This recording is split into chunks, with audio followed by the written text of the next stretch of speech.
factors can play into this and how we neglect it, such as like mental illness at times or just other factors. So I know one of the articles that we were reading on basically spoke about the military and how people have come back from the military, oftentimes having PTSD from something, and have become, like people say, they become so different.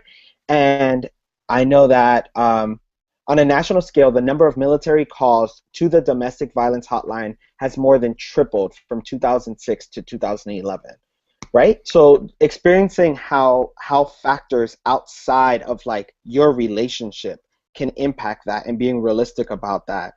And so in regards to Jam Jam and JoJo, I want to know, like, are there other issues that you feel through your experiences that you've heard that have played into it that are not always the relationship, right? So stress from work oftentimes becomes a factor, and then there's like this, I'm going to get angry, I'm going to release my anger on my spouse, or things like that. Yeah.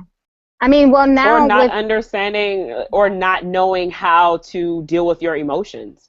Like one of our friends, shout out to Purvis Taylor, he does a lot of workshops on helping Black men deal with their emotions, because that's just not a conversation. Like that's not something that that Black men are taught, or women are taught, or people in general are taught to like deal with their emotions. So that's also a factor. I would agree with what Jordan just said, and I think a lot of that has to do with this commercialized idea of what relationships are. And so people get into relationships based on what society has told you what a relationship is built on, and you don't know how to have these conversations because your parents never had it. They never taught you how to really express your emotions. And so when you get into a relationship, and and you get into a relationship where outside forces such as the economy is bad, so someone loses their job, or there's a death in the family, and now this triggers an emotion in someone that the only way that they know how to express is through violence.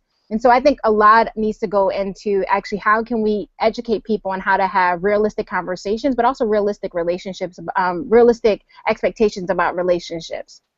And then also start to have a conversation about what is a healthy relationship. Mm-hmm. And how do I know what a healthy relationship is, so I can look for a healthy relationship and know when I'm not in one. That is so smart. So when I remember growing up, I am smart. I am. No. I meant the common is smart.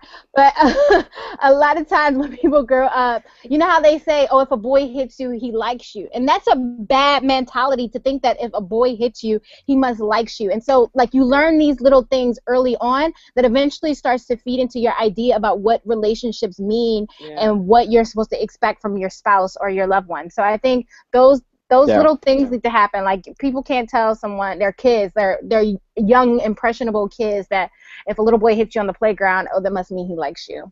I've never thought about that. Like how wow, that's interesting. Because that's something that's so smart. I won't say that. I'll say that's interesting. I'll keep it nice and subjective for you. So, but something as small as that, how impactful that can be. Because you start to think about like how like you have a lot of women that are attracted to thugs, and like you want to be Fitz handled if you like scandal. And how that plays into healthy relationships. Don't come at scandal. Don't come at scandal. I can't. No, but before we leave. Jamira is going to close us out. But before we leave, I want to say, as I mentioned before, if you or someone you know is experiencing domestic violence right now, please make sure to use hotline.org, and feel free to obviously use hashtag GenYnot to join this conversation, and text 69866 on ways that you've seen this either in your community or through national work, ways to move this conversation forward into action.